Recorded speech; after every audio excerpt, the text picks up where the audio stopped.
যখন এই গণ অভ্যুত্থানটি হয়, গণ অভ্যুত্থানেও আমরা এভাবে কাফনের কাপড় পরে এই হাসিনার বিরুদ্ধে, এই ফ্যাসিবাদের বিরুদ্ধে আমরা রাস্তায় নেমে এসেছিলাম। আপনারা বিডিআর যারা রয়েছেন, এই হাসিনা সরকারের প্রথম যারা নির্যাতিত হয়েছে, হাসিনা সরকারে প্রথম যারা নিপীড়িত হয়েছে, হাসিনা প্রথম যাদেরকে টার্গেট করেছে, হাসিনা এই বাংলাদেশের সার্বভৌমত্ব বিকিয়ে দেওয়ার জন্য যাদেরকে প্রথম টার্গেট করেছে, তারা হচ্ছে আমাদের এই সম্মানিত বিডিআরদেরকে। প্রিয় ভাইয়েরা, আপনারা দেখেছেন এই হাসিনা বাংলাদেশকে বিক্রি করে দিয়ে আমাদেরকে দুর্বল করে দেওয়ার জন্য, দেশের সার্বভৌমত্ব দুর্বল করে দেওয়ার জন্য সে প্রথমেই পরিকল্পিতভাবে বিদেশি শক্তির সহায়তায় বিডিআর হত্যাকাণ্ড সংঘটিত করেছে। দীর্ঘ ১.৫ দশকের বেশি সময় ধরে এই বিডিআর হত্যাকাণ্ডকে বিডিআর বিদ্রোহ হিসেবে চালানো হয়েছে। আপনারা দেখেছেন এই ১৬ বছরে আমাদের এই বিডিআর ফ্যামিলির যে ভাইরা রয়েছে, এই ভাইদেরকে সামাজিক ভাবে নির্যাতিত হয়েছে, সামাজিক ভাবে নির্যাতিত হয়েছে। তাদের বাচ্চাদেরকে আমরা দেখেছি অনেক স্কুলে ভর্তি নিতে চায় নাই, যারা এই দেশের জন্য লাইন অফ ফার্স্ট ডিফেন্স হিসেবে কাজ করেছে। আপনারা এই বিডিআর ভাইরা যারা রয়েছেন, আপনাদেরকে চাকরিচ্যুত করা হয়েছে, গণহারে চাকরিচ্যুত করা হয়েছে। ঘটনা সংঘটিত হয়েছে ঢাকায়, কিন্তু ঢাকার বাইরের মানুষকে আমরা দেখেছি চাকরিচ্যুত করতে। প্রিয় সহযোদ্ধা, ২০০০ শহীদ এবং ২০,০০০ আহত রক্তের উপরে ইন্টারিম গভর্নমেন্ট দাঁড়িয়ে রয়েছে। আপনারা দীর্ঘ ১৬ বছর আপনারা এটা মুখ ফুটে বলতেও পারেন নাই এটা একটা বিডিআর হত্যাকাণ্ড ছিল।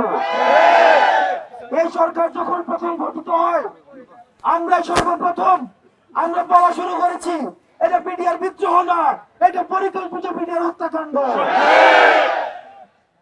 প্রিয় সহযোদ্ধা, আপনারা দেখেছেন এই ইন্টারিম গভর্নমেন্ট গঠিত হওয়ার পরেই যে বিষয়গুলোকে সর্বোচ্চ গুরুত্ব দিচ্ছে, আমরা দেশে বিদেশে, আমরা সচেতন মহলে, আমরা যারা আন্দোলন করেছে, যারা বাংলাদেশকে ধারণ করে, বাংলাদেশের সার্বভৌমত্ব বিশ্বাস করে, আমরা সবসময় বলে এসছি এই গভর্নমেন্ট কতটা সফল কতটা বিফল এর অন্যতম স্ট্যান্ডার্ড হচ্ছে এই বিডিআর হত্যাকাণ্ডের বিচারটা কতটুকু করেছে।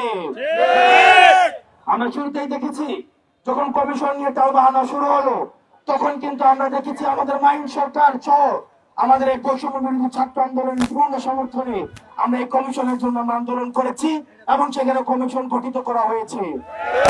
প্রিয় সহযোদ্ধা, ইতিমধ্যেই আপনাদের উল্লেখযোগ্য সংখ্যক আমাদের বিডিআর ভাইদেরকে জামিনে মুক্তি দেওয়া হয়েছে। প্রিয় সহযোদ্ধা, আপনাদের যে কমিশন যেটি গঠিত হয়েছে, এই কমিশনের একটি ধারা নিয়ে আপনাদের সবার এবং আমাদের সবারই হচ্ছে প্রশ্ন রয়েছে। সেখানে বলা হয়েছে অতীতের সরকার যে রায় দিয়েছে, অতীতের ফ্যাসিস্ট সরকার যে রায় দিয়েছে, সেটিকে অব্যাহত রেখে পরবর্তী বিচার কার্যক্রম পরিচালিত করতে হবে।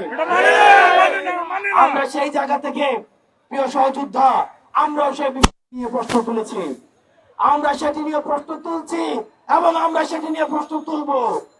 আমরা আমাদের জায়গা থেকে নিশ্চিত করতে চাই আমাদের এই বিডিআর হত্যাকাণ্ডের কতটুকু বিচার হয়েছে, কতটুকু সুবিচার নিশ্চিত করতে পেরেছে এই ইন্টারিম গভর্নমেন্ট, সেটির উপরেই কিন্তু এই সরকারের সফলতা ব্যর্থতা নির্ধারিত হবে। একই সাথে প্রিয় সহযোদ্ধা, এটিও আমাদেরকে মনে রাখতে হবে এই ইন্টারিম গভর্নমেন্ট আমাদেরকে এমন কোনো কাজ করতে বাধ্য করা যাবে না যেটি হচ্ছে বিচার প্রক্রিয়াকে কোনোভাবে প্রশ্নবিদ্ধ করে। একই সাথে আমাদের এটিও নিশ্চিত করতে হবে যাতে করে বিচারিক যতগুলো মানদণ্ড রয়েছে, এই বিচারিক মানদণ্ডগুলো নিশ্চিত করে আমাদের এই বিডিআর হত্যাকাণ্ডের যে ভাইয়েরা যারা ভিকটিম হয়েছে, সেই ফ্যামিলিগুলো যেন ইনসাফ পায়, সেই ফ্যামিলিগুলোর মধ্যে যেন ইনসাফ প্রতিষ্ঠিত হয়। প্রিয় বিডিআর ভাইয়েরা, বিডিআর ফ্যামিলির যে আপনারা 16 বছর ধরে নির্যাতিত হচ্ছেন, নিপীড়িত হচ্ছেন, চাকরি বঞ্চিত একটা ফ্যামিলি কিভাবে যায় সেটা আমরা অনুধাবন করতে পারি। কিন্তু আমরা যদি বিচার প্রক্রিয়া ইন্টারন্যাশনাল মান নিশ্চিত না করে, আমরা যদি অত্যন্ত তড়িঘড়ি করে এই বিচার ইন্টারিম গভর্নমেন্টকে বাধ্য করি, আমরা যদি এই ধরনের কর্মসূচি দেই, তাহলে সেটিকে নিয়ে আবার পরবর্তীতে আবার প্রশ্ন উঠতে পারে। আমরা চাই এই ইন্টারিম গভর্নমেন্টই হচ্ছে এই বিটিআর হত্যাকাণ্ডের পূর্ণাঙ্গ সমাধান করুক। এবং সেটি করতে গিয়ে আমরা বারবার যখনই কথা বলেছি, আমরা যখন আইন মন্ত্রণালয়ের কথা বলেছি, যখনই স্বরাষ্ট্র মন্ত্রণালয়ের কথা বলেছি, তখনই তাদের কাছ থেকে আমরা ইতিবাচক সাড়া পেয়েছি। অতীতের ফ্যাসিস্ট আচরণ আমরা এই সরকার থেকে এখনো পাই নাই। আপনারা কেউ বলতে পারবেন না এখনো পর্যন্ত ঢাকা শহরে 160টা আন্দোলন হয়েছে, কোন সরকার কিন্তু এখনো পর্যন্ত বলতে পারবে না এই আন্দোলনকে আগে থেকে কোনো বাধা দিয়েছে। যত যৌক্তিক হোক অযৌক্তিক হোক, সরকার কিন্তু বাক স্বাধীনতায়, সমাবেশের যে স্বাধীনতায়, সেই জায়গায় কিন্তু সরকার শতভাগ একটা উদাহরণ সেট করে দিয়ে গিয়েছে। কিন্তু আমরা চাই না এপিডিআর হত্যাকাণ্ডের বিচারের যে আন্দোলনটি রয়েছে, আপনাদের যে ন্যায্য দাবিটি রয়েছে, এই দাবিটি কোনোভাবে বিতর্কিত হোক, এখানে কোনোভাবেই আপনাদেরকে ভিন্ন খাতে পরিচালিত করা হোক। সেই জায়গা থেকে আমরা বৈষম্য বিরোধী ছাত্র আন্দোলন, আমরা কিন্তু এই আন্দোলনে শুরু থেকেই, আপনারা অস্বীকার করার কোনো সুযোগ নেই, শুরু থেকে আমাদের নেতৃবৃন্দরা কিন্তু আপনাদের সামনে রয়েছে। আপনারা কিন্তু শুরু থেকেই তাদেরকে পাশে পাচ্ছেন। বিষয়টি কিন্তু এমন না, বিষয়টি কিন্তু এমন না যে আমরা আপনাদের যখন আন্দোলন এই পর্যায়ে এসেছে তখন আপনাদের সাথে যুক্ত হয়েছি। প্রিয় সহযোদ্ধা, আপনাদের কাছে অনুরোধ থাকবে, এই সরকার সবসময় আলোচনার দরজা উন্মুক্ত করে রেখেছে। আপনাদের যে দাবিটি রয়েছে, কমিশনের সংস্কার, কমিশনের ধারাটি নিয়ে আপনাদের প্রশ্ন রয়েছে, আপনাদের বিচার প্রক্রিয়া যেন ত্বরান্বিত হয় সেটি নিয়ে আপনাদের প্রশ্ন রয়েছে, এবং যারা সুবিচার নিশ্চিতের পরে যাদেরকে আবার চাকরিতে যদি বিধি অনুযায়ী চাকরিতে নিয়োগের কোন সুযোগ থাকে সরকারের কাছে, সেটিকে যেন বিবেচনা করা হয়। নচেত চাকরিতে যদি অন্তর্ভুক্ত করার সুযোগ যদি না থাকে, তাহলে তাদেরকে আবার ভিন্ন কোন ধরনের কর্মসংস্থানের সুযোগ রাষ্ট্রকে করে দিতে হবে। তাদেরকে পুনর্বাসনের সুযোগ রাষ্ট্রকে করে দিতে হবে, তাদেরকে সামাজিক সম্মান রাষ্ট্রকে করে দিতে হবে। আজকে আপনারা দেখেছেন বিটিআরকে যেভাবে হত্যাকারী হিসেবে আমাদের চিহ্নিত করেছে, আজকে জাতীয়ভাবে আমরা তাদেরকে বীর হিসেবে আমরা চিহ্নিত করি। প্রিয় সহযোদ্ধা, সেই জায়গা থেকে আমরা আপনাদেরকে নিশ্চয়তা দিচ্ছি, এই সরকার যেহেতু তার দ্বার উন্মুক্ত রেখেছে, দরজা উন্মুক্ত রেখেছে, সেই জায়গা থেকে আমরা করজোড়ে আপনাদের কাছে অনুরোধ থাকবে, অন্তত প্রত্যেক 15 দিন পর পর আপনারা একটা প্রতিনিধি দল, আমাদের যিনি আইন মন্ত্রণালয়ের দায়িত্ব রয়েছেন, স্বরাষ্ট্র মন্ত্রণালয়ের দায়িত্ব রয়েছেন, আপনারা তাদের সাথে বসুন, কথা বলুন। আমরা এই সপ্তাহের মধ্যে আমরা এই আইন মন্ত্রণালয়ের পরামর্শে এবং স্বরাষ্ট্র মন্ত্রণালয় যেহেতু এই বিষয়ে যুক্ত, আমরা তাদের পরামর্শে এই সপ্তাহের মধ্যে আমরা দায়িত্ব নিচ্ছি যে আমরা তাদের সাথে, আমরা তাদের অনুমতি ক্রমে আপনাদের প্রতিনিধির সাথে একটা মিটিং আমরা নিজেরাও সেখানে অংশগ্রহণ করব। একই সাথে সাথে এই মিটিং এর ধারাবাহিকতা অব্যাহত থাকবে। আমরা একটা মিটিং করলাম, তারপরে চলে গেলাম, আমাদেরকে পেপার পত্রিকা দেখে আমাদেরকে খবর নিতে হবে, সেইটা না, বরং আমাদেরকে অন্তত 15 দিন পর পর আমাদের এই মিটিং এর ধারাবাহিকতা অব্যাহত থাকবে, এবং কি হচ্ছে না হচ্ছে সেটা আমাদেরকে সরাসরি আমাদেরকে সেটার ফিডব্যাক দিতে হবে। এবং প্রত্যেক 15 দিন পর পর আইন মন্ত্রণালয় যেন আমাদেরকে ফিডব্যাক দেয়, আপনাদের প্রতিনিধির সাথে তারা যেন নিয়মিত মিটিং করে আমরা সেগুলো আবেদন আমরা জানাবো।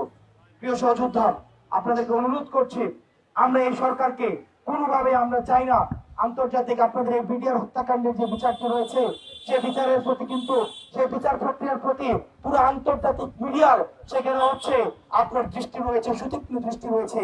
এবং আপনারা ভুলে গেলে চলবে না যে আধিপত্যবাদী যে আমাদের পাশের দেশটি রয়েছে, যারা এই বাংলাদেশকে তাদের একটি রাজ্য বানাতে চেয়েছে, তাদের কিন্তু সুতীক্ষ্ণ দৃষ্টি সেখানে রয়েছে। আপনাদেরকে নিশ্চিত করতে চাই, আপনারা যে এখানে বসছেন, আপনারা বাংলাদেশের বিভিন্ন প্রান্ত থেকে আসছেন, 64 জেলা থেকে আসছেন, আপনাদেরকে এভাবে আসার আর কোনো প্রয়োজন নাই। আপনাদের প্রতিনিধির মাধ্যমেই এই সপ্তাহের মধ্যে আইন মন্ত্রণালয় এবং স্বরাষ্ট্র মন্ত্রণালয়ে আমরা অনুমতি ক্রমে তাদের সাথে আমরা মিটিংয়ে বসবো। একই সাথে সাথে এই মিটিং এর ধারাবাহিকতা অব্যাহত থাকবে, যাতে করে এখন আপনারা যদি আমাকে না মানেন, আপনারা আমাকে না মানতে পারেন, আপনারা মানবেন কি মানবেন না, আমি সেখানে আপনাদেরকে চাপিয়ে দিতে পারি না। আপনাদের মানাটা আপনাদের উপরে নির্ভর করবে। আপনাদের দাবির ন্যায্যতা, এই বিষয়টি আপনারা, এটি রাষ্ট্রীয়ভাবে স্বীকৃত, এটি একটা ন্যায্য দাবি। এখন আপনারা মানবেন কি মানবেন না সেটি আপনাদের বিষয়। আমি আপনাদেরকে, এই সরকারও আপনাদেরকে জোরপূর্বক এখান থেকে কোনো উঠিয়ে দেওয়ার কোনো প্রতিষ্ঠা করে নাই। এখন সিদ্ধান্ত আপনারা নেবেন যে এই বিচার প্রক্রিয়াটিকে আপনারা এভাবে প্রশ্নবিদ্ধ জোর করে কোন দেশে ইনস্ট্যান্ট কোন বিচার প্রক্রিয়া কোনোভাবে সুষ্ঠুভাবে সম্পন্ন করা সম্ভব নয়।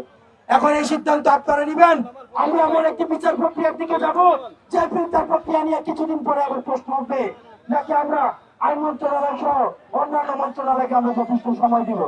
আপনারা আমাকে নাই মানতে পারেন, আপনারা আমাকে না মানতে পারেন, আপনাদের পূর্ণ স্বাধীনতা রয়েছে আমাদের না মানার।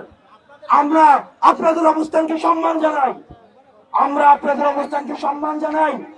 আপনাদের অবস্থানে আমাদের, আপনারা যদি আমার কথা নাও মানেন, আমি আপনাদেরকে একবারের জন্য বলবো না যে আপনারা রাস্তা থেকে উঠে যান, আমি একবারের জন্য বলবো না।